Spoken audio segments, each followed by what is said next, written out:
Are you curious about Blender and Houdini? Both are powerful tools for 3D artists, but they serve different needs. In this video, we'll compare these two popular software options. Blender is an open source program. It's great for modeling, animation, and rendering. Many people love it because it's free and has a supportive community. You can create everything from simple shapes to complex animations. Blender also has a built-in game engine, making it versatile. Houdini, on the other hand, is often seen as the industry standard for visual effects. It's known for its node-based workflow, which allows for complex simulations. Houdini excels in creating realistic effects like smoke, fire, and water. It's widely used in big studios for film and game development.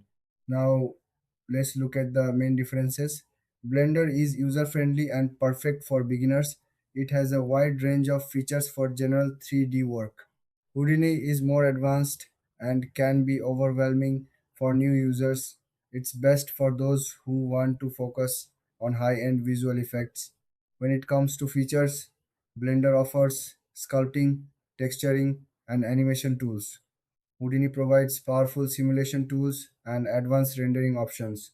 Both have strong communities and many tutorials available. In terms of pricing, Blender is completely free. Houdini has a free version, but the full version requires a subscription. This makes Blender a great choice for hobbies or those just starting out.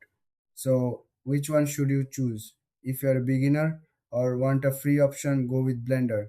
But if you're aiming for a career in visual effects, Houdini is worth the investment.